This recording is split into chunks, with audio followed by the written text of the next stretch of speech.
being personally good or empowered in the moment, who can feel empowered, but that doesn't necessarily produce feminism. Similarly, feeling good does not equate to empowerment. Empowerment, in the context of feminism, means social empowerment for a group of marginalized people, in this case, women. This is why, for example, posing nude and feeling sexy in a fashion or porn magazine might feel good for the individual doing it. They will receive positive reinforcement, feel attractive, profit financially, etc., but does not constitute empowerment, as it does not lift up women as a class. Number 3. Cutting out this anti-intellectual bullshit. OMG, you guys! Thinking is not a bad thing. Of course, you don't need a degree to do feminism, shish, but by the same token, all this fuck your ivory tower ideology, fuck theory, fuck yeah stuff is counterproductive and ignorant.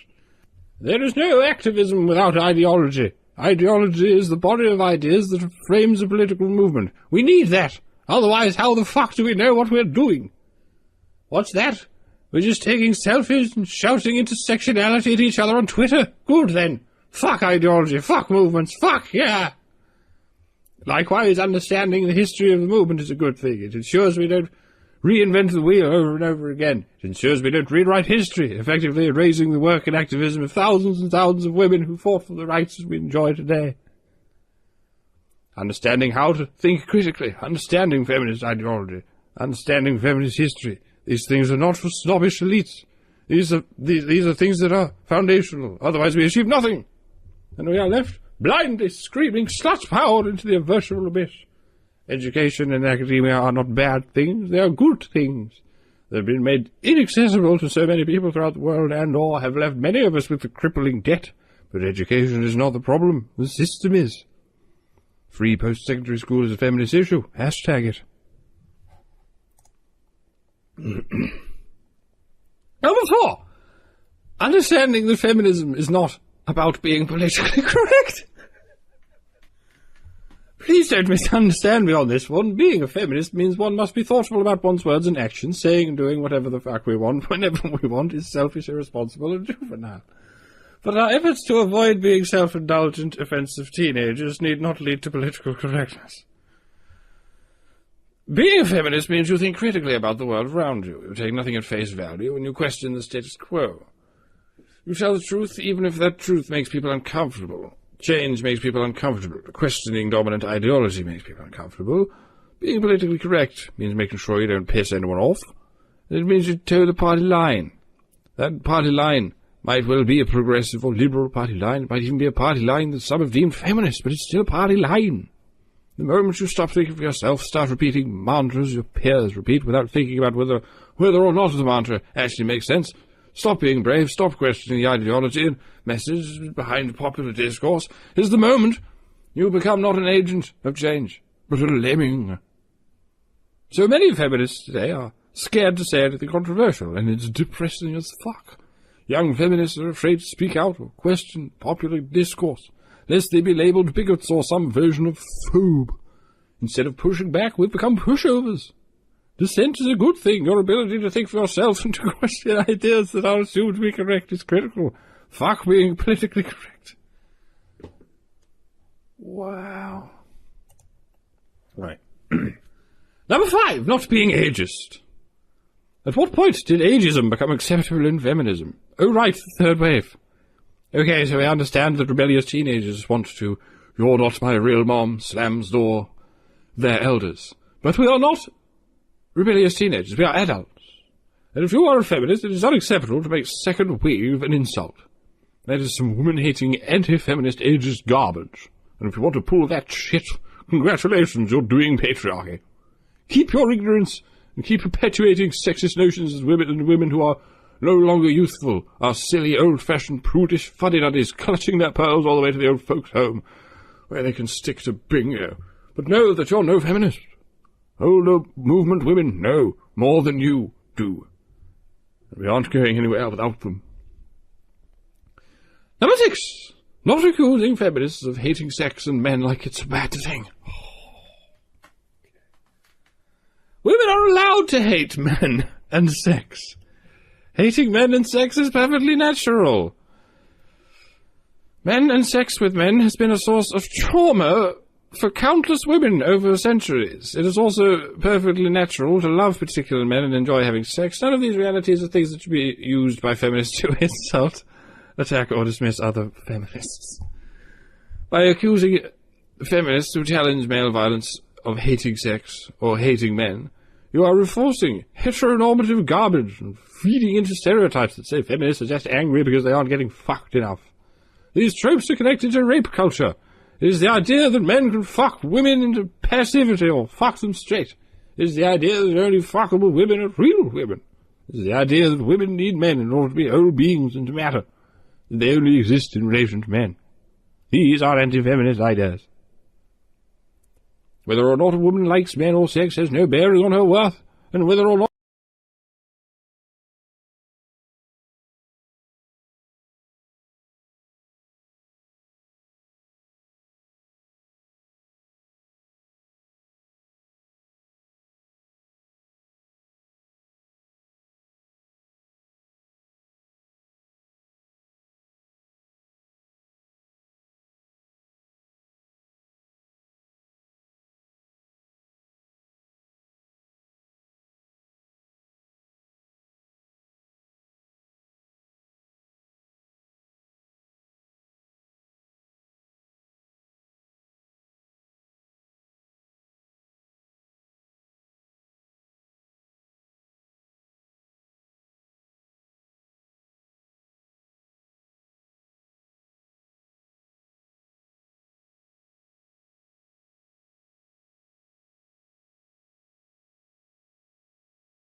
Sorry about that, guys. All right. So should we just start the thing again? Let's just roll with starting it again. All right. Do you want me to do it? Okay. Yeah, go ahead. I'm tired. Go ahead. All right. Brian is tired, so I shall sub in the second half of this stream. Welcome to Honey Badger Radio. I will be your host, Allison, and with me is Brian, who is a little tired, so be kind to him. I know by saying that, I've just given the special chat all it needs to be horrible to everyone. But anyway, so this is the second half of the show. And what we're going to be covering is a debate on the Whatever podcast. But it's a different kind, because it's not a debate between men and women. It's actually, from what I can glean, which I haven't actually looked at this, you're going to get my fresh take. It is a white knight who came on, discovered the hosts calling out the girls' misandry, and then felt that he had to simp for them. And I believe he identifies as a conservative, from what I can tell. Sometimes you can never really get a really good bead on people, but we'll find out. So anyway, welcome to Honey Badger Radio, and this particular one is called They Invited Me to Debate Girls, but I can't do that because, well, you got to be chivalrous to the women folk. Their brains are small, 1/3 the size of a man's. All right, so should we just oh no, wait, I'll do the things. If you'd like to comment on anything, my hat, my hair, Brian, you can do so at feedthebadger.com/justthetip. Be kind though, be kind. feedthebadger.com/justthetip. We get the benefit of whatever funds you send, and you get the benefit of having a little more space to elaborate on your delicious thoughts and not having to send them through YouTube's chomp system. And YouTube randomly steals those because they're so delicious.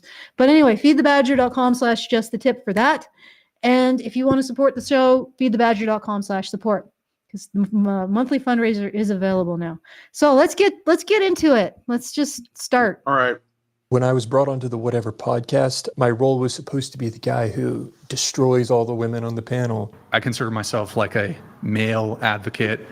Some people call this like men's rights advocacy. So I put that beyond like conservative positions, because conservatives and feminists are actually similar in a lot of ways. But when Brian said conservatives were basically feminists, I couldn't resist. What do you mean? Oh, really? In how conservative? You couldn't resist. Okay, let's find out what happens. As a This and result, feminists are it similar. expands into This religion. panel seemed pretty normal, so there wasn't that much really there. The girl sitting next to me, she works for the show, and her job is to just sit there and eat popsicles. I thought, what the hell? Let's do it. I'm intrigued in the difference between conservative, or the comparison of conservatives and feminists. And how they're similar? Yeah. Yeah. I think the best way, they're obviously not the same, but there are a lot of similarities. I mean, maybe you've heard of the, what's it called? The horseshoe? Can we stop this for a second? I really wish podcasts like this would invite people who've been in the men's issues sphere for longer, because I think we've done the work to debate these things. And I'm not talking like specifically me, but maybe Paul, maybe Karen, you know, a bigger name, because a lot of us have done the work to debate these issues in high pressure situations. And sometimes, like, because the problem with men's issues is that they actually run counter to what I think is everybody's sort of emotional programming. We all are sort of programmed on the idea that please mom, because she is the source of warmth, food, and belonging. And the idea that we actually have to care about men and actually consider men, it's not intuitive. It is not emotionally comfortable. So when you're in a situation where the pressure is on, it becomes difficult to explain your position, because when the pressure is on, you tend to not be in that rational headspace. You're in more of an emotional headspace. And of course, your emotional headspace is congruent with, oh, we got to please mom. Got to make sure she's happy with us, or we're not going to get any food, that kind of thing. And it takes time to be able to overcome that and be able to clearly articulate stuff in the presence of any kind of emotional charge. Now, I don't know how Brian did, because I haven't watched this before, but the person who sent it to me, and I should do a thank you to TP T-shirts who sent this, said that he seemed to be stumbling a bit. Let's see. I watched this whole video. Yeah. What did you think? I watched it yesterday. I don't know if you want to go through more of it, but I'm going to tell you right now, I am not as against Warren Smith as you probably would be. Because what I think Warren Smith is doing is he is testing Brian Atlas to find out whether Brian Atlas has his own ideas or if he's just regurgitating other ideas. Okay. And Brian Atlas is failing because he is, in fact, regurgitating other ideas. That's why he's not able to make a good argument. And what Warren Smith is all about is, if you're going to talk, you should make the best possible argument. So I don't think that Warren Smith is white knighting for women. I think that he is trying to essentially find out, like, what are your convictions? What do you really believe here? How far are you willing to take this logically? And he's challenging him. That's what I think is happening. And I watched this video. So, all right, fair enough. And I think Brian Atlas could, I think that he does need to go back and do his homework. He doesn't normally debate on here. He normally just talks to girls, and he has other people. If there are debates, he has other people do it. But I think that he was just very unprepared. Yeah, fair enough. But the other thing is that maybe it was something that he truly believes, and he understands it rationally. So maybe he's listened to people who've laid out the argument, understands it rationally, but can't explain it. Yeah, he's not. That's what I'm saying. He's not. He gets it, but he's not articulating it well. And when he is, and you can see in his body language that he's anxious about because he didn't expect this guy to challenge him. He was expecting him to go after the girls, I suppose. So, and probably the girls are low hanging fruit and it wouldn't be hard. But he decided to, let's watch more. But that's what I'm the other point I want to make is if Warren Smith believes that he's debunked David's position, Brian. I don't think that's, guy's name is Brian. Brian. I don't know where I got David from. If he thinks he's debunked Brian's position, well, maybe it's because I didn't want to call him Brian, because just it's all right. Yeah, I don't want to associate. But I don't think that's necessarily the case.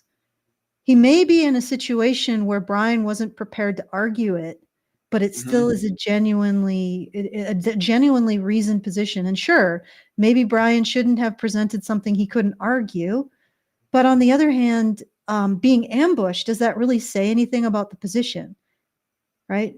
Position itself. I think that if there was somebody there who really, well, we could listen to more of this. I don't want to get into it just now. Okay. What's that called?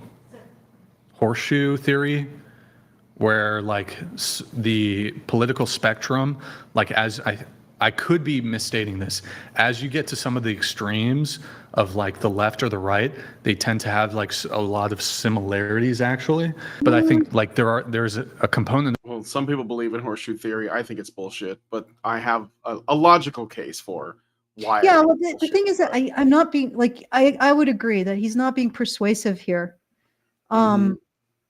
And the horseshoe theory, it doesn't really apply to the conservative, because he's saying that tradcons are a lot like feminists. Well, and this guy's like, I want to hear how, but like what he tries to explain is horseshoe theory, which basically suggests the more trad you become, the more feminist-like you become, like they meet somewhere in the middle. But the truth of it is that the majority of tradcons are just feminists from 20 years ago. So that's why there isn't that much of a difference.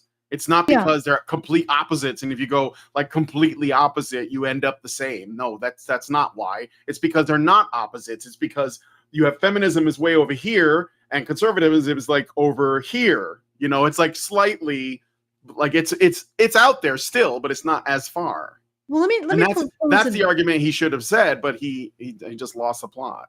Yeah, he does seem like it. Like I'm not sure how horseshoe. I think it works better with Nazism and communism.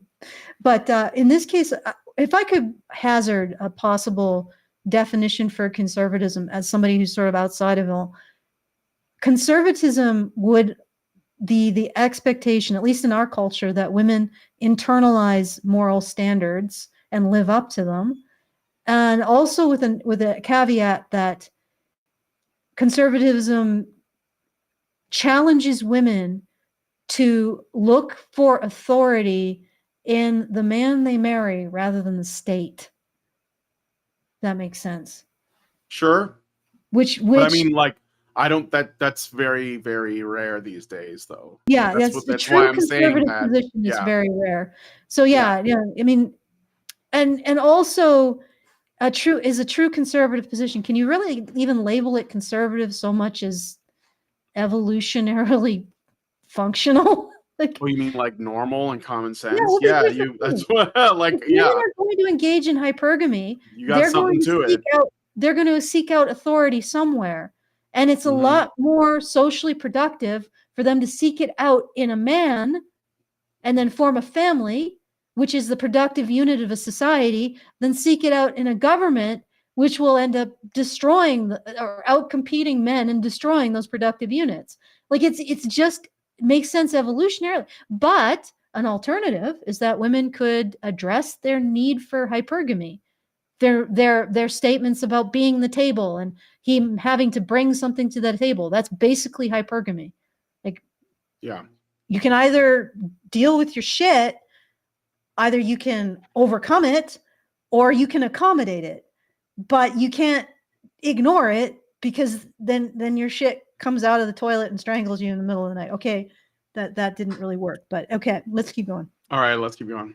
The feminist movement that looks towards men's agency to like but there's a blame that goes on, like it's men's fault, men need to fix it, whereas conservative will say won't I put understand blame on men. Argument he's saying.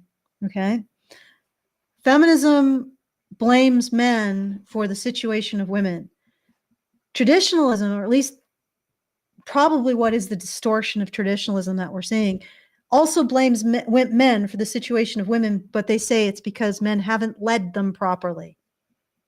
Right? So there's a connection there, but the argument is that actual conservatism? Is that actual traditionalism? Because I don't think the Bible says, oh yeah, women don't have to be responsible for their own sin. It's the man's fault.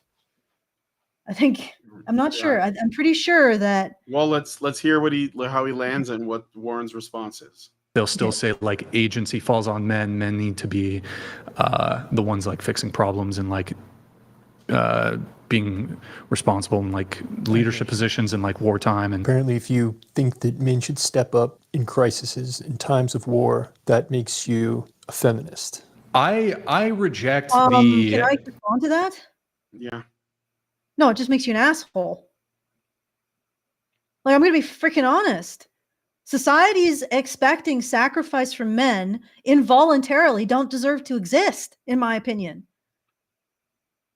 Like, if as a society, you can't get men to voluntarily sacrifice for you, do you deserve to exist? I mean, ultimately, maybe there are evolutionary pressures that require that, but I mean, this is the line on I stand. Does a species that requires male disposability, involuntary male disposability, does a culture that requires involuntary male disposability, is this a culture that we should continue? Like, this is my line in the stand. This is my, like, I'm okay with our species imploding if it requires that. If it requires involuntary male sacrifice. Like, I mean, for the most part, I think if you're dealing with a true existential threat, and men are properly integrated into the fabric of your society as fathers, sons, husbands, leaders of their communities, they are going to step up and defend it voluntarily. The only time you need to do this involuntarily is when they aren't, or when it's a political thing. When a bunch of politicians have decided, oh, well, we can't solve this problem. Let's kill a bunch of men, right? Well, let's play a game of Pong with men's lives, and whoever gets the highest score wins. Like this. So yeah, I think and it's not feminism. Feminism just capes for that. Let's be honest. By taking the blame for war and putting on men as a group, feminism capes for warmongering. Because it is a crime and it's punishment all in one. Men are engaging in the crime of being warmongers, and they're dying in the wars that they monger. We don't have to care. Isn't that right, feminists? It's patriarchy backfiring. It's male privilege unprivileging itself.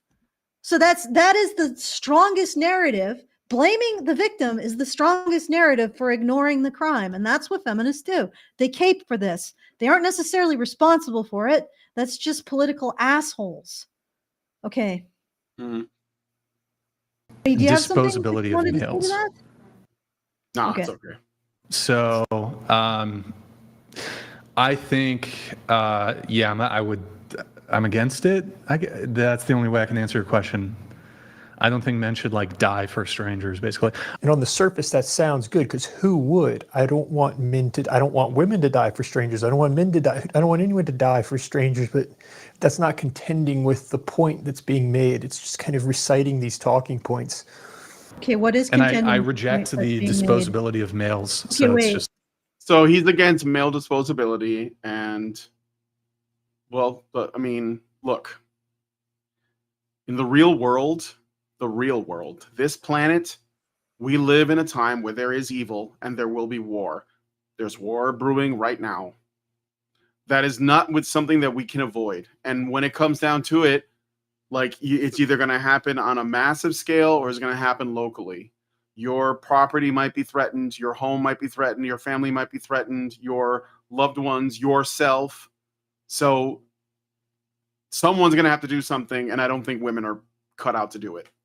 They're just not. Okay. So it's going to come down to men most of the time. This isn't me making a demand. I'm not shaming men or anything. I'm just saying the reality of the situation is that if you're at home and there's somebody who breaks in, you just can't, your wife's not going to protect you. She's going to get killed, and then you're going to get killed. So men are generally going to be the ones that step up. Now, that doesn't mean they're disposable. That's just reality. So sometimes there's just shit that happens, and it's men that are going to have to do something about it. That's just reality. Now, that being said, that doesn't mean that we celebrate or encourage disposability. So I am against disposability of men, but I recognize it as a necessary evil sometimes. It's just the way it is.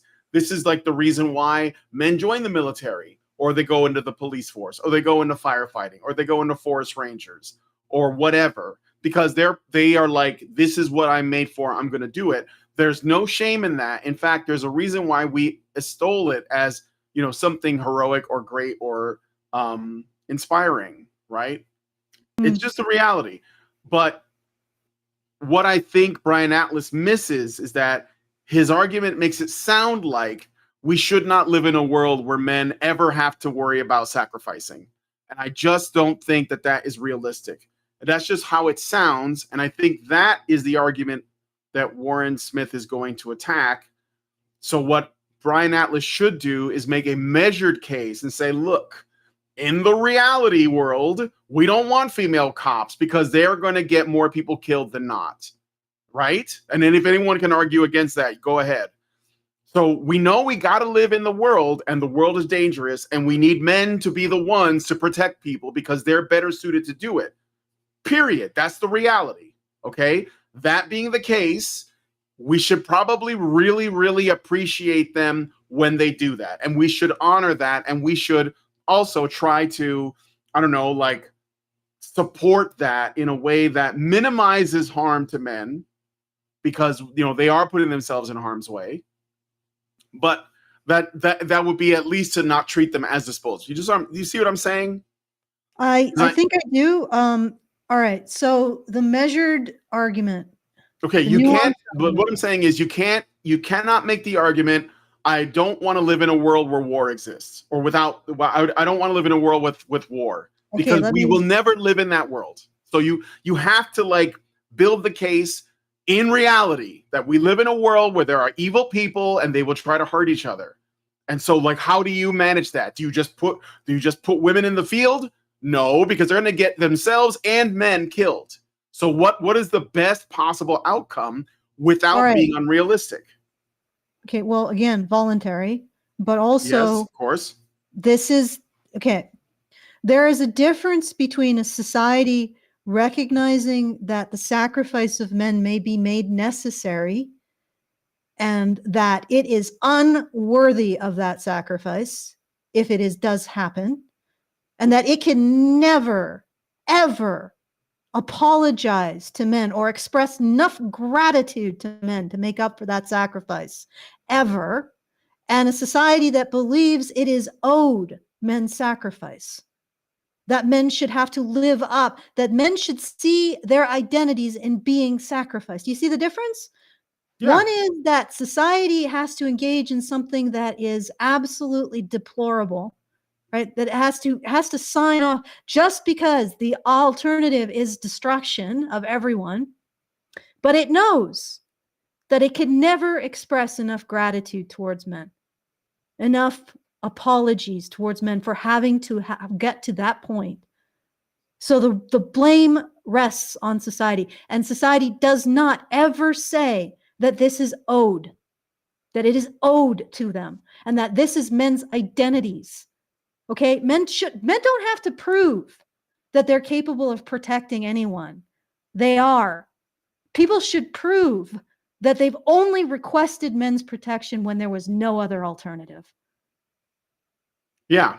So that's the argument you would make that Brian Atlas is not making. That's my point. And I'm not assuming that what Warren's position is on this. I think he's just challenging Brian on this, and maybe it helped them go viral because that doesn't happen a lot, like that doesn't usually, the viral clips are of the women getting owned.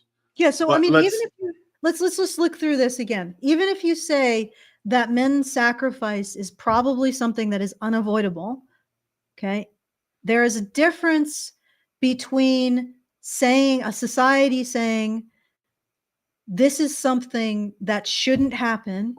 It may have to happen, but it shouldn't happen.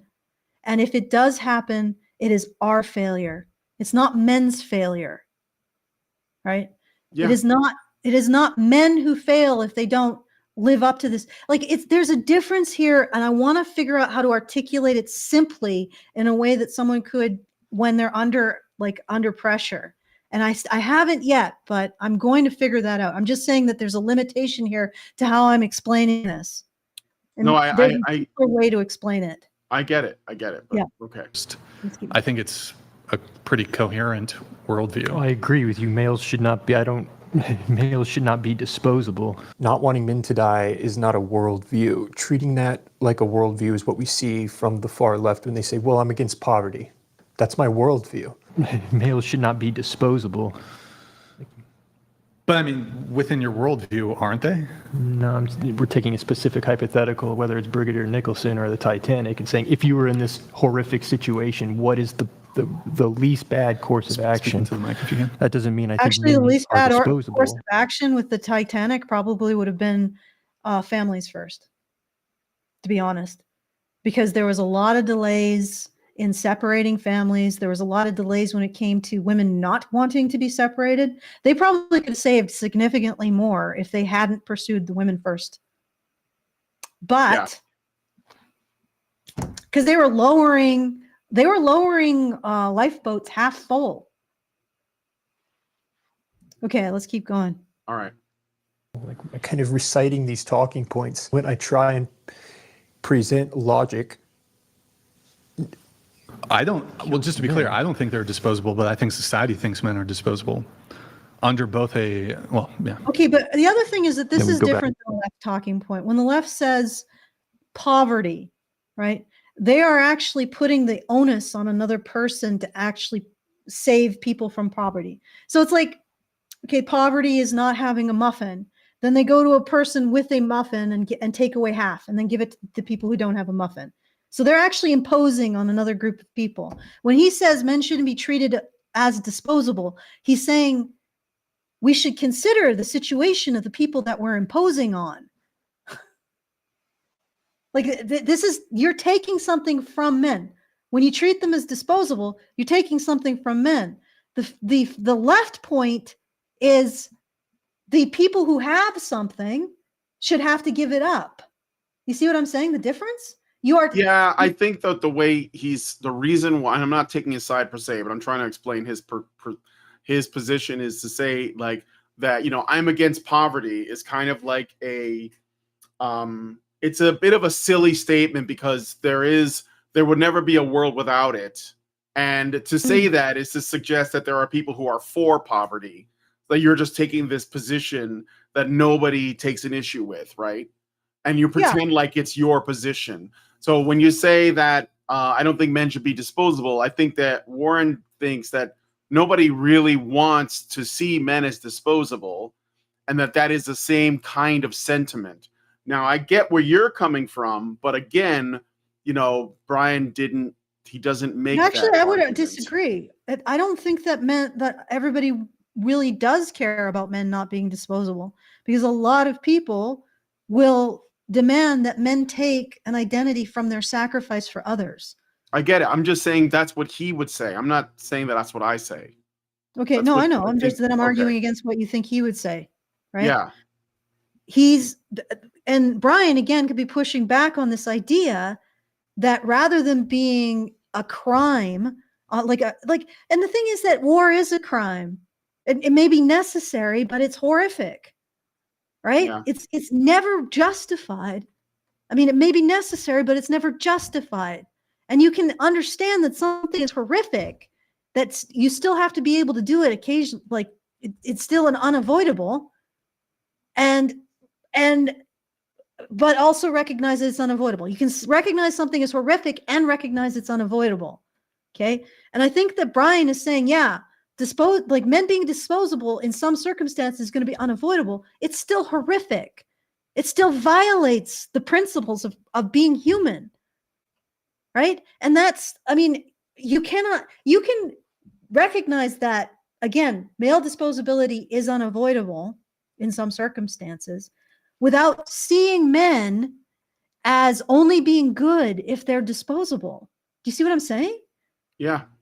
Yeah. I think that Warren is getting stuck in this idea that if you see something as horrible, you no longer see that it's sometimes necessary. right? If you see Mhm. something is absolutely horrible, like capital punishment, murder is horrible, right? That's why there are all of these kind of safeguards against killing somebody who's innocent. And that's why it's so expensive to kill someone, to engage in capital punishment, because there's all these appeals and all this other stuff that happens, right? That's Yeah. because we are doing something horrific. And we want to make sure that we're doing it to somebody who actually deserves it. Then we go through this extended process to justify and to prove that the world is going to be better off without this individual. Okay, because it's horrific, but it's also necessary. Right? War is horrific. Disposing of young men in war is horrific. Sometimes it's necessary. And we should have an extensive process to make sure when those things are necessary. And one of the ways that you do it is to make sure it's voluntary. Now, I think what Warren Smith is getting into is this idea that if you think something is horrific, you automatically think that it's never necessary. Very feminine. Okay, let's keep going. All right. Back to the Russian example of like, okay, if we are invaded, what do we do? Like, because it's utility. Well, so I want to explore that a little bit when it comes to duties. And there's actually a chat that came in that will probably prompt this. Let me pull up the chat, though, one sec. It is Beaten Cheeks. What duties do women bring to society? He doesn't answer the questions. He just pivots, and when he can't respond, he goes, "Weren't you saying something?" to like a panelist to try and completely What was change the it? What was subject. the thing that he said? That What are women's duties? no, yeah, but how did he not answer the question? I'm missing something. I think he said I'd like to come back to that, and then he went to a super chat. Okay. Sort of understandable. Not everybody can so he didn't answer the question. The question was, in the real world, men will be treated as disposable, right?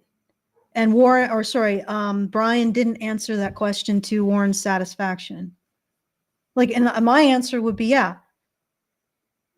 Things like war in which men have to be treated as disposable or horrific, sometimes they're necessary. These two things can exist. And if we're in a position if Warren is in a position to pull the lever to treat a generation of young men as disposable in order to preserve society, he should realize that he's doing something that is unspeakable. And he is going to have to hold that for the rest of his life.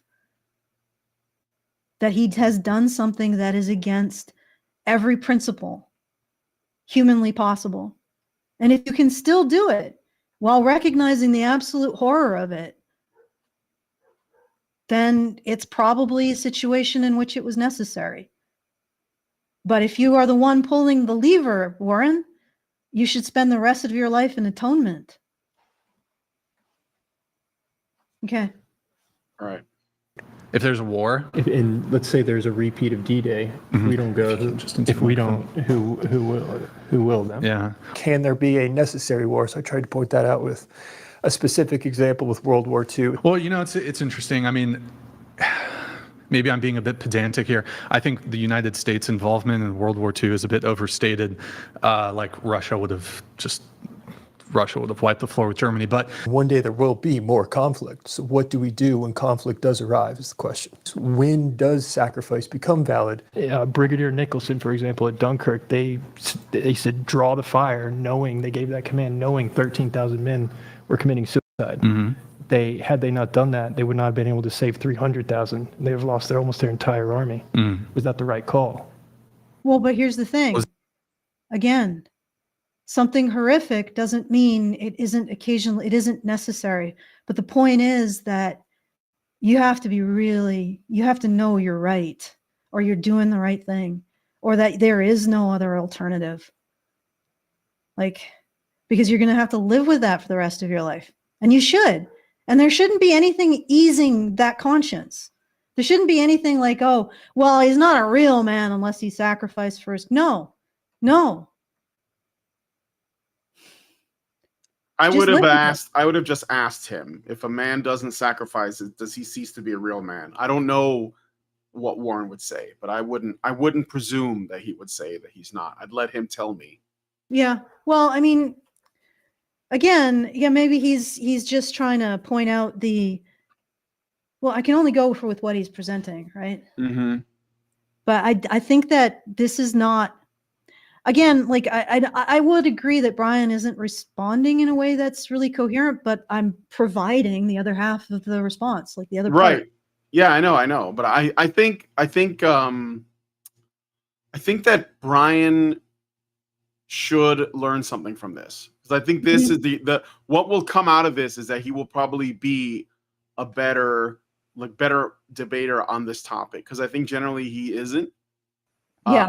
the one that does this. So he's the one that in my mind looks, doesn't look good, even like advocating for our point of view. He's not like, he doesn't have the experience. So that's what I'm saying. Well, maybe choose like if you have to have a woman on the show, like choose a men's rights activist, someone who's been in the trenches, like Karen, Yeah, instead maybe. of top girl. Okay. Was it you said World War? This is World War II. Dunkirk. World War II. Churchill made the order to brigadier. Okay, yeah. So wait, what's the question? Basically, you sacrifice the few to save the many, is what he's asking. They Would you do sacrificed that? 13,000 men to draw the German fire away so that they could pull 300,000 men off the Okay. beach and save their entire army. Okay, so Was this the honestly, right I think move? Brian got stuck in this. It's a Like, specific example that they got stuck Yeah, in. well, but not just specifically, like, because yes, obviously, if there's a greater good, there is that sacrifice, but that doesn't make the sacrifice moral. Like, if there's a greater good in killing someone, yeah, sure. Does that make killing moral? No. Well, So I mean, again, yeah, I mean, like, I think the initial claim that is being attacked here, or that's being, yeah, I guess you could say attacked here by Warren, is when he said, that like men shouldn't be dying in wars for people they don't know. And that's why he's like saying, well, is that true in every case? And that's why he's giving them these examples. So I think that if Brian had made a stronger case up front, he wouldn't get in the weeds with this stuff about Dunkirk and World War II, because like we said, there are times where sacrifice is inevitable. It's unavoidable. But what the issue is not that those things exist and shouldn't, because that's just like childish thinking.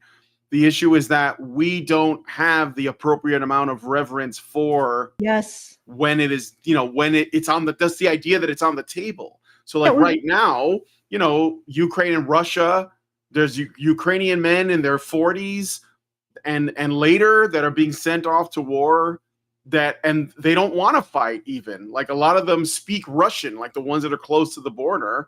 They're basically Russians, but Zelensky wants his war. And so they're going to die. And then now we have like, Israel bombing Iran. And of course, like world leaders like Keir Starmer, they want boots on the ground and planes in the air. So they're going to throw men's lives away because they want their war.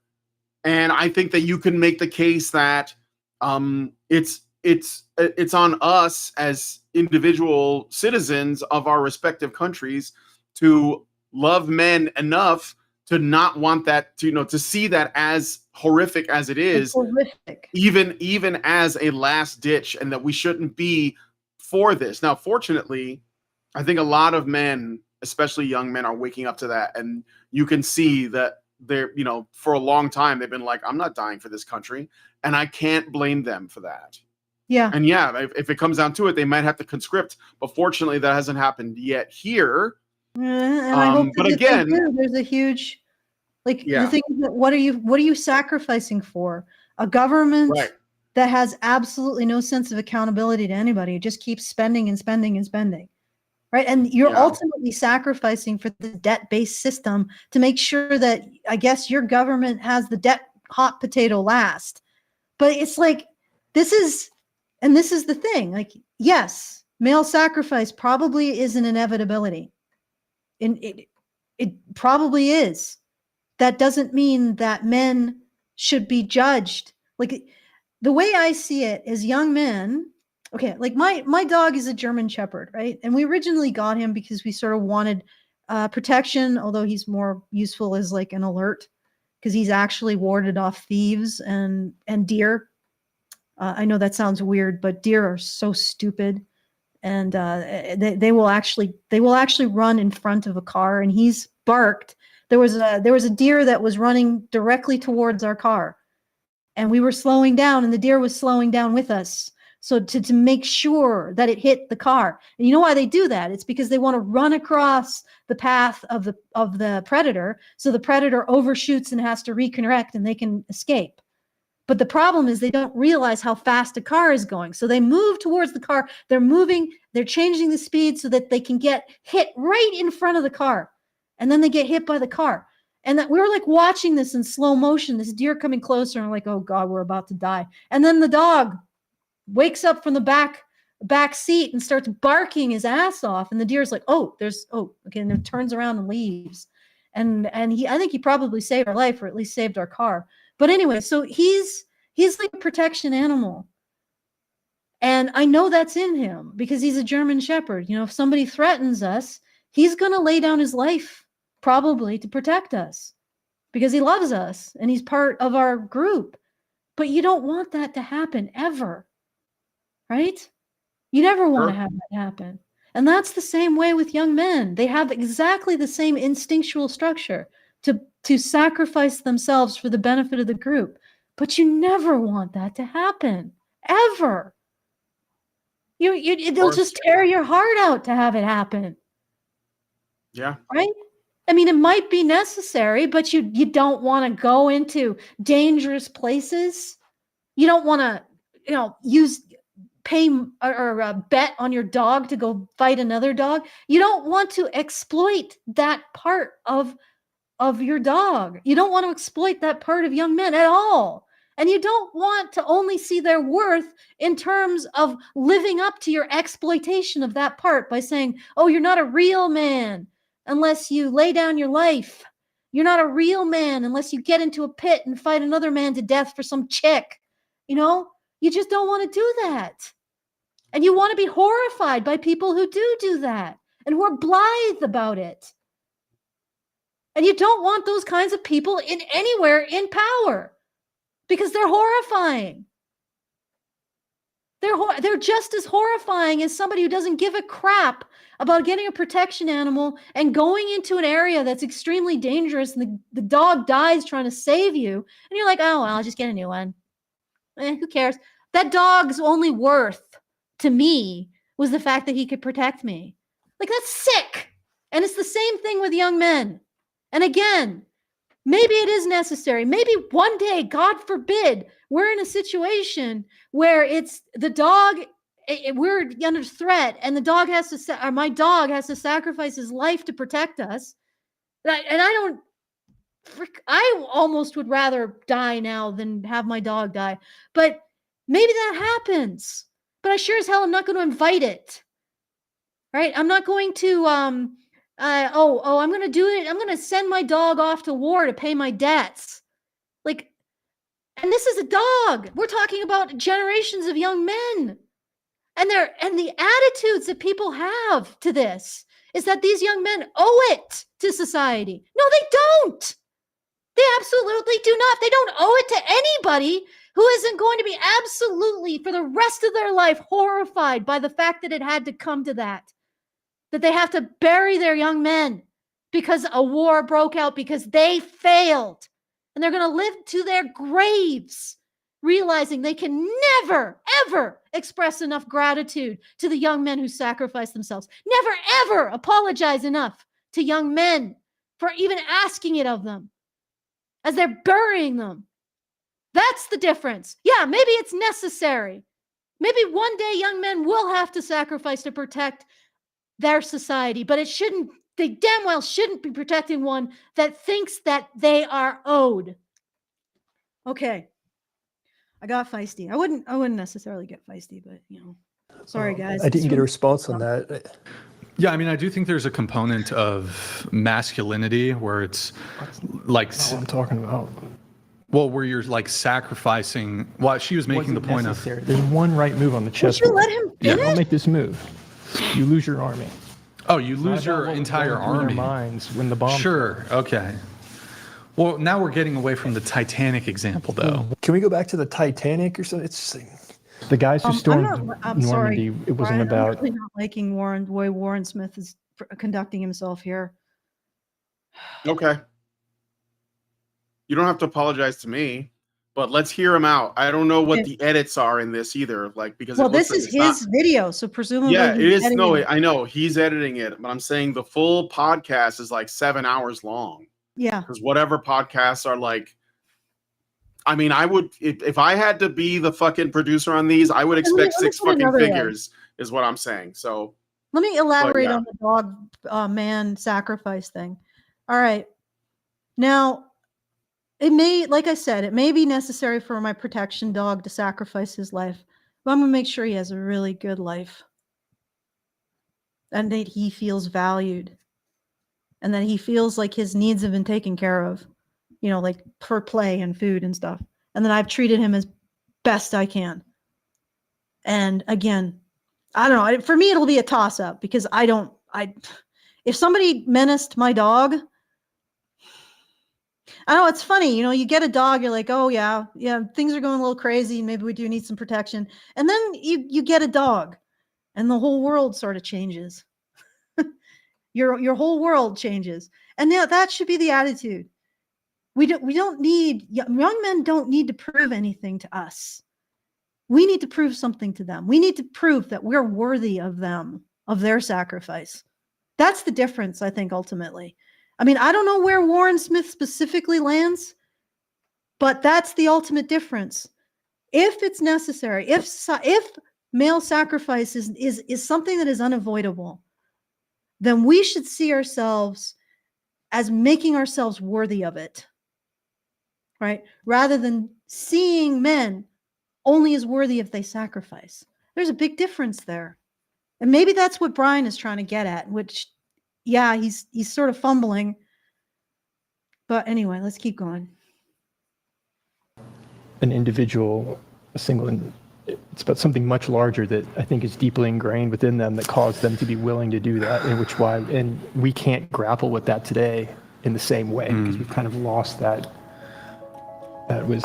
So this is where I struggle with the Normandy example, though, is that certainly there were many, many veterans in World War II who were exceptionally brave and noble. But I do wonder that there are probably also, I wonder if there's some degree of, the words evading me, of storytelling that goes on when it comes to the sacrifices of young men related to like the Normandy landing or like other military conflicts. Like the actual process that like, I would have brought up like everyday sacrifices, because if you go to like these extreme, like this like military thing in history, you kind of like you're looking through the keyhole to see the bigger picture. I would say, look, guys, they put themselves on the line every day, all the time. It doesn't have to be in the military. It could just be working on, you know, the power lines, working in the sewers, working in, you know, like mining, in the lumber, the lumberjacks, like those. I think the guys that work in what do you call it? I guess lumber. Those guys have the highest fatality rates. Like of any also trash job. collection too. You don't even trash collection. You don't have to go to the extremes of like war and like war on the front lines. You could just go to everyday things, because then you see the sacrifice in a bigger way than just that. But I don't know. Maybe Brian doesn't think of it that way, and I think that's entirely possible. Like I said, I don't think that he usually debates. I mean, he talks to girls, and these girls are not the brightest. And I'm not saying that that's unfair or whatever, because I don't think they're talking about serious topics. They're talking about dating. You know, they're talking about rating each other, and that's fine for what it is. I mean, the Whatever podcast is huge, so you know, a lot of people watch. But I will say one other thing too. Andrew Wilson, who is a frequent guest on there, offered to debate Warren on this very same topic, and Warren accepted, and they're going to do it tomorrow. Okay, good. So I'm sure that Andrew Wilson will do a better showing. So Yeah, I listen so- to him and I think, wow, he could teach me some stuff about logic. Yeah, so he's going, and that's the thing. Like, Warren is, I don't think that he's necessarily caping for feminism or traditionalism. I think that he's trying to like see the strongest arguments, and if Andrew can give him the strongest arguments, he'll probably just concede those. Well, And but just be like, well, there you go. what? Okay, so I'm getting into this argument with, or I was in an argument with Natty, and I know this sounds like a digression, but essentially what I get from her is she believes that everybody argues based on emotion. Like fundamentally, all of the arguments you make are on emotion. So you choose these based on whatever emotional landscape you are. So what it really comes down to is whether or not your emotional foundation is the correct one. Now, I'm really fascinated to go into that with her. I don't think we will, though, in terms of how to determine whose emotional foundation is correct. But I think there is something to be said from that here, because you don't have to be a society that actually cares about sacrificing its young men. Like, that's more of a moral and emotional argument than it is a logical one. So yeah, Warren Smith can say, yeah, oh well, right? And also the best way to elicit that sacrifice is to guilt men into it by saying, well, you're worthless unless you do. Right. So that if we don't have to care, like literally, if sacrificing men is a non-starter, it's not immoral. And it starts to really feel like our society believes that. And in fact, it's men who have to prove to us through their sacrifice that they're worthy of even our consideration at all, right? As of a positive identity, then we can just, this is fine. No, but it's a moral argument, and ultimately it's an emotional one. Do we care about men? Right? And Sure. like Warren Smith is right. There's no logical argument to say, yeah, we should care about men. Yeah, we should have compassion for men. Yeah, if sacrifice is necessary, we should make sure we have gratitude and we should be a society that earns that sacrifice of young men and men in general, right? We should be that kind of a society who's worthy of that sacrifice, right? That's an emotional and it's a moral argument. Sure. Right? But I mean, Natty's argument is a little bit of a straw man of everybody else, because when we decide something rationally, it doesn't mean we completely abandon emotion, because our emotion tells us what we need to look into. Yeah. And then we use our reason to figure out what is the correct way forward. But our emotion is the catalyst. It's like, oh, people are dying around me. Well, why do I care about that? Well, because I'm not a fucking Vulcan. And so, yes, I care. So, and then, you basically say, okay, so because just caring is not enough. Just emoting doesn't do anything. Then you have to exercise a reason to figure out what it is that is the best way forward. And that's how I don't know. I think Natty even making that argument is kind of insulting, because oh yeah, I know she's not. I know she's not presenting it. It's just silly, Yeah, I know, but the thing is, I try to take. Nobody works as a pure being of either of these things. I'm trying to take something meaningful from my interactions with her. I see. As I usually do with most of my interactions, which is why I confuse people so much. I'm always ready to be wrong, but in this case, this is again, it's an emotional thing. You either emotionally resonate with the idea that we should care about men and not treat them as, and honestly, I don't think it is treating men as disposable if you actually recognize that this is an unavoidable circumstance. Like if you're sacrificing 13,000 men to save 300,000, maybe it's an unavoidable circumstance, right? But that's not treating men as disposable. There's a difference. Like disposable is no consideration for the fact you get rid of it. Like a disposable fork, it's intended to be used and disposed of. But men are not intended to be used and disposed of. Sometimes they have to be disposed of because we have no choice. But that should be like I said, it should be horrifying. It should not be our aim. And I think that's what Brian is ultimately getting at, is there's something more to this. There is seeing men as disposable. And in other words, seeing men as only having worth because they sacrifice themselves for someone else.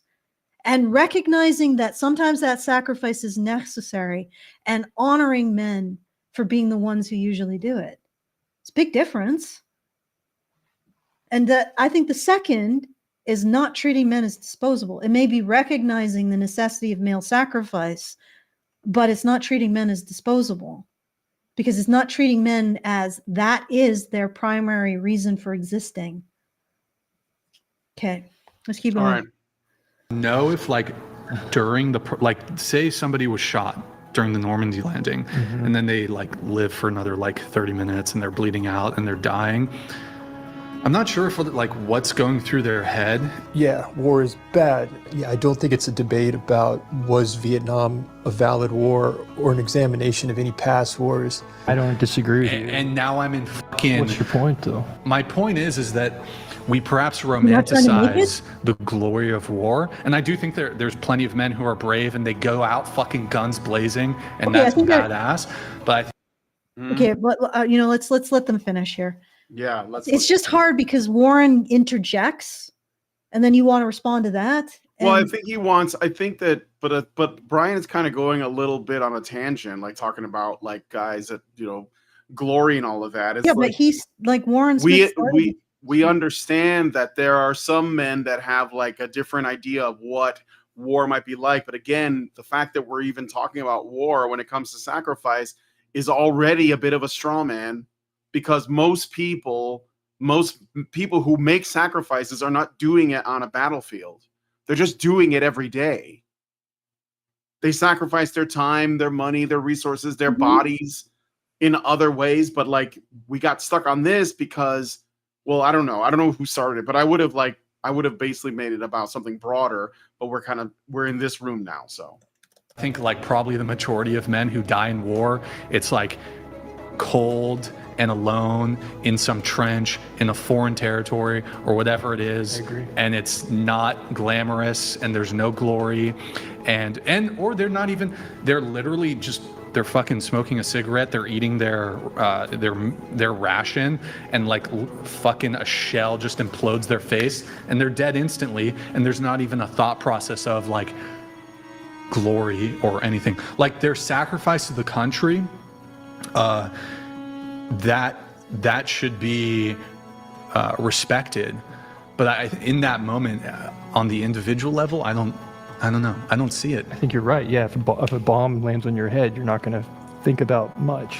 You're right. It's not fair. When we get to a different argument, he points out, well, look, I am not for fairness. Okay. I don't want to be ride or die. She has to. This is different than it's right not fair and poor people owe the rich man's muffin. This is actually okay. Men owe society.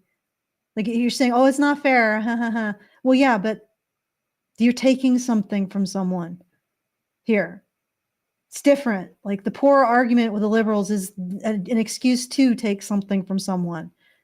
And so if we were to look at this completely logically, Warren Smith, in justifying the taking of something from someone, is on the left's argument, the side of the left's argument here. No offense. Like, okay, let's keep going. Why does she owe you that loyalty then if you're not going to owe that loyalty? Because I believe in unfair dynamics. Okay. Because in the moment, it really felt like we were getting somewhere. Then I play the footage back. I'm like, I don't know what's happening dynamics. here. Oh my God, people think I'm a pussy because I survived? Fuck them. I think it's deeper than that. I don't think we can really understand the human soul in this way, really. It eats away at us. And maybe it's because I believe in a higher power. I think that evil is not a social construct. It exists and it can creep in. Wait, you think it would good be intentions? And often we can logic our way into bad decisions. Because okay, what? Sorry. I don't know. Logic It seems like a bit of a different conversation. Yeah, that's a very different conversation, and I do not like that it's brought up here. Okay, ultimately what I think this comes down to is, yes, it is sort of an emotional and moral choice to say that society should rise up and be worthy of young men's sacrifice versus men owe society their sacrifice. Like, and this is completely separate from, oh gosh, darn it. Just give me a second, folks. Oh, your camera froze. You know what? I think it might just be timing out. It just give me a moment here. I'm getting better. There's nothing I can do about it, Brian. I'm sorry. Okay, here we go. Hopefully this is I think that it just has a timing thing going on. All right, let's see if I can. There we go. Am I back? All right. Good. Yeah, you're back. All right. So again, it's just it is partially. This is not logic, really. It's a question of who you want to be, like, and ultimately, maybe it might also be a question of which kind of society creates or is able to best manage this sacrifice by men. And honestly, I don't know if this is something that, because I think it's instinctive in men to sacrifice themselves. I'm not sure if we can again, I agree with Warren Smith. I don't think it's something that can end. But again, I think that it's really up to us to be worthy of the sacrifice rather than men to be seen as only being worthy if they sacrifice. And I think that's a big difference, but it's ultimately comes down to a choice, a moral and emotional choice. It's not something you can say logically. You can't be like, oh, well, logically you have to care about men. No, you just have to make that decision. But then again, everybody gets, in this situation, everyone has freedom of choice, right? Men can decide if they want to invest in a community or a group or a society that believes it has to be worthy of their sacrifice, or they can invest in a society that thinks they have to sacrifice to be worthy. Men have to sacrifice to be worthy. So, it ultimately comes down to personal choice and where you want to stand. And like I said, this is not a logical thing. And I don't think that Brian has gone somewhere dark. I think he's just somebody who emotionally wants a society, if I can put words in his mouth, that recognizes men have it in them to sacrifice and wants to be worthy of that sacrifice, rather than being part of a society that believes that men only have worth if they demonstrate their willingness to sacrifice. And that's the dividing line here. And it's not a logical one. It's just where you choose to stand. Okay. All right, there's a little bit left. It's when illogical behavior saves you is what is intriguing, and that's where spirituality for me lies. It's the only explanation. So we were talking about with Brigadier Nicholson, but Churchill saying, no, we're going to fight to the last man when the last one's choking their own blood, which is not logical. Everyone around them is saying, do the logical move. They're making your argument. Oh. What's the point of going down fighting when we can appease with Hitler, surrender, and live? Oh, and he said, it's better to die. Now, caring about men is Nazis. Okay. I'm sorry. No, I don't think he's trying to say that. I think he was trying to land on something like bordering on something spiritual, I suppose, but I don't know. Maybe that was just a clip that he thought that he liked that he added on to the end. And he thought it was kind of like this guy, Brian, was contradicting himself a little bit because he was explaining that, this is what Churchill did was not logical. Okay. I actually understood what Brian, it seems like he was moving around a lot, but I understood what he was getting at. He was getting at the level of sacrifice, I think, and how I don't think it's necessarily respected, but also, I haven't watched the original, but he's talking about how men in that moment aren't seeing the glory. So when we frame this whole scenario, men sacrificing themselves as glory, in the end, the men aren't getting the glory. They're just getting the suffering. So they're not even getting the thing that we promise, which is a supposed positive identity, a recognition of their sacrifice. So I think what he's saying is it's worthless. I mean, I could be wrong. This is what I'm picking up is that when a society says, well, you sacrifice, but you'll be seen as glorious. You'll be seen as worthy. You'll be seen as a real man. He's saying, well, what's that worth when you're bleeding to death in a trench? Nothing. Yeah, right. No, I get that. That's what I'm saying. Like at the end of the day, Brian's problem was he wasn't ready. He didn't have his technique's not strong, but that doesn't mean he's wrong. Yeah. And I think that, like Andrew Wilson's going to talk to him tomorrow. Yeah. Well, I mean, So, I think he's going to do a really good job. I'm just wondering if you're going to get stuck in the logic of it, because I don't think it's necessarily a logical argument. It's once again, going back to what Natty said, it's the basis here is emotional and moral. yeah.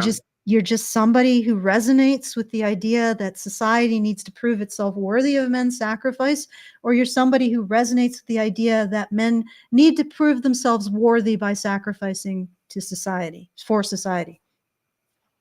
Which side are you on? Like, I know which side I'm on, but I recognize that it's not necessarily a logical argument.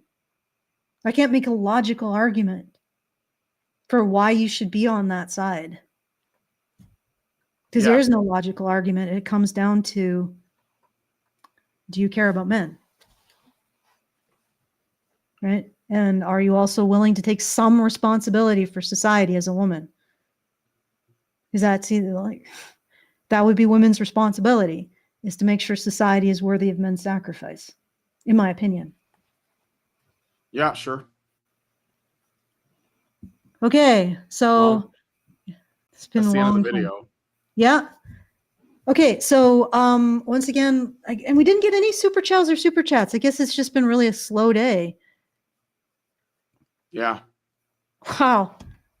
Okay, anyway, so feedthebadger.com/justthetip if you want to set a comment on anything that we've said. This was definitely not a very popular stream. Sorry, guys. I guess this topic isn't of interest to you guys. So, but anyway, if any of you at any point listening to this are like, oh, hey, I want to send them a message, feedthebadger.com/justthetip. And if you would, wait, we got a new customer order. Let me see what's going on here. 5, which is through Super Chow. So we should be getting something at some point. Let me see here. I did get something. Albatross. It just came through, but for some reason it's not showing. Oh, here it is. Yeah. It must have just came, or at least it showed up for me just now. Yeah, for $5. My guilt trip. He said, Oh, I think you mean the difference between a 30 society that acknowledges and appreciates sacrificial services and one who thinks is entitled to whatever inconvenience or danger to men cause men are just useful idiots. Thank you for that, Albatross. And Alex says, I hope Warren watches this. Well, for $10. Thank you, Alex. If it would be better if we were on some of these other shows, you guys could help us get on those shows. Like, that would be great, because right now, Andrew Wilson just sent him a message and said, I'd like to debate you. And he just said yes, and now they're doing it. So it seems like it's something that could be done. I actually would hope that maybe Andrew Wilson would watch this. It might give him some idea. Like, humbly, I offer that this might. Well, you don't kiss his ass, but send him the link. Oh, okay. That we covered in the video. Okay, so we just covered this. Oh, yeah, you're right. Maybe I'll just send him a link and say that ultimately we break down the argument, and it's not. I don't know if you can really make a logical argument. It just comes down to which side you stand on, and and Warren Smith might not stand on the side that society needs to make itself worthy of men's sacrifice, regardless of whether or not that sacrifice is necessary. Like, that's irrelevant. Mm-hmm. All right. And I sometimes when I think about this, I think about Monsters, Inc. And everybody's like, oh my God, Allison, you're squirreling again. But the whole premise of this movie was that, you had to scare children in order to get the energy from them. But in the end, they found out they got more energy from laughter. Like maybe we'll get more from men through appreciation and recognition and gratitude. Like, and for me, it's not about more from men, but I mean, if that's your mentality, maybe you could consider that. Anyway, so feedthebadger.com/justthetip to send us a message at any point, and feedthebadger.com/support. Let me just double check. It looks like our tube, the voles are being very slow today in the tube. There are slow voles. They're sluggish voles. Oh, okay. So I think we got another one that is okay. Just right now. So hopefully it'll get through pretty quick here. But so we're gonna get another super chow. Let me see if I can poke it to get it. I'm looking for it. Yeah, I know. It's the it has this macro. All right, I got it. I got Okay. it. Zaranx gives us 5 and says Brian commented in the comment section in a 6 or 7 multi-point comment about what he was trying to say. Okay, well, I'm not going to read it right now. I'm done, guys. Sorry. Too much show. Too late at night. Was tired when it started. Yeah. This is all my long fucking week. So. Yeah. Okay. This is Allison's fault. Yes. Yes. It's my fault entirely. Yep. Sorry, absolutely, 100%. No, it really is. I know. So. I agree. I know. I'm saying that unabashedly. Yeah. Okay. All right. So I think we'll call it a day. Thank you everybody for joining. Actually, I'm not the one who says that. Feedthebadger.com/justthetip to send those messages even after the show is over, and we'll get to them. I'll hand it back to you, Brian. All right. Well, if you guys like this video, please hit like, subscribe if you're not already subscribed, hit the bell for notifications, leave us a comment, let us know what you guys think about what we talked about on the show today, and on the other one that we did before that, and on the vertical versions of both of those. And please share this video, because sharing is caring. Thank you guys so much for coming on today's episode of whatever this was, the smorgasbord of content.